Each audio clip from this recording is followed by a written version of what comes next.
Hi guys! Today we're going to learn about story structure, and you might already know some things about story structure, but we just want to do a quick review.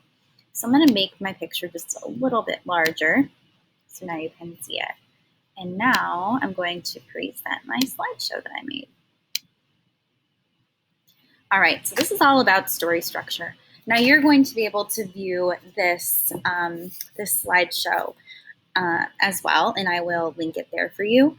On our Bitmoji Classroom, so you can go back and look at the slideshow if you want to or if you need to. The first thing when we talk about story structure is characters. So I'm going to make myself a little bit smaller for a second.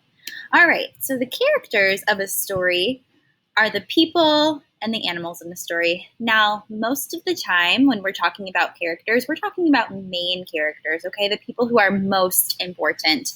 That's why I have most important underlined right here. So these are some major characters in different books and different movies that you might have read or seen. And the characters are really important because they are the people or the animals that are going through the setting in the story. They're going through the problem in this story. And lots of times we have favorite characters of books that we read and movies that we watch. So I thought I would include these characters on this slide. So that's part one of story structure.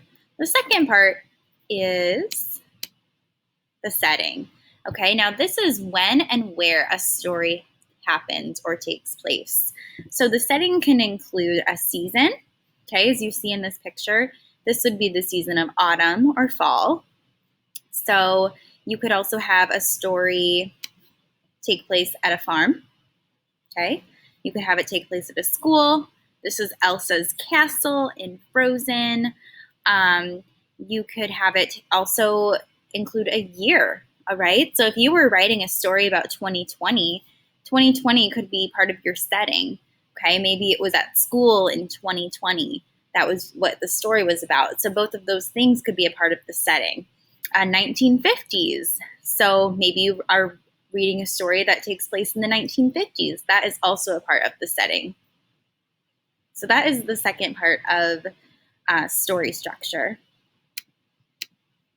Now, the last part of story structure, and probably the most important, is plot. Okay, so this is the beginning, middle, and end of a story.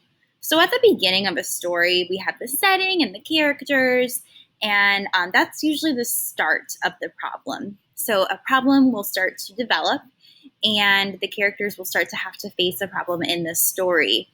So you can think of any of your favorite books or any of your favorite movies that you have watched, and think about what the problem might have been in the beginning of the story.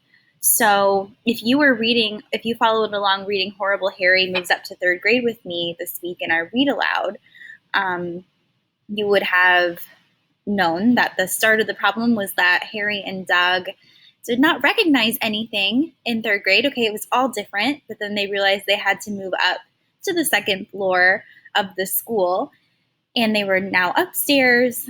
But lots of different other problems happen to Harry and Doug in the beginning of that story when they're starting first or third grade.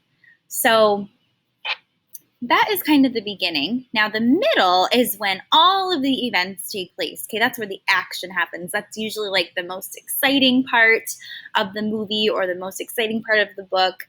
That is when the character is trying to solve the problem. Okay, a character might need help from another character, or they figure it out themselves. They might try to solve it, but then it doesn't work. So that is the middle of the story, okay? That's like where the most exciting part is. And it's also when the problem is still happening and the character is still trying to figure out how to solve the problem. Now, the end of a story is where the solution happens. The solution is how the character or characters solve the problem in the story. So you can think of any story that you've read or any movie pretty much, and there's always going to be a solution at the end. Now, sometimes it's a happy solution and sometimes it's a sad solution, right? Because not all stories have happy endings. most of the ones that we have read do have happy endings. So they can still be a solution either way. So the solution is how the characters solve the problem in the story.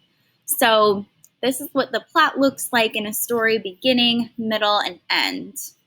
Okay, so now that we have talked about characters, setting, and plot, you are going to go to Seesaw, and what you'll do is click on the story structure assignment, and you are going to tell me and write on Seesaw and with a text box. You'll tell me the characters of A Fine Fine School. You are going to tell me the setting of A Fine Fine School, and then the plot. Okay? So if you need to go back and listen to me read A Fine Fine School again, or you want to go read it again in your Journeys book, that is just fine. Sometimes readers need to read a story more than once before we answer questions about it. So you're going to go through story structure of A Fine Fine School by yourself now. If you're still a little bit confused about story structure, remember that you can always rewatch this video. Bye guys, and have fun with your story structure.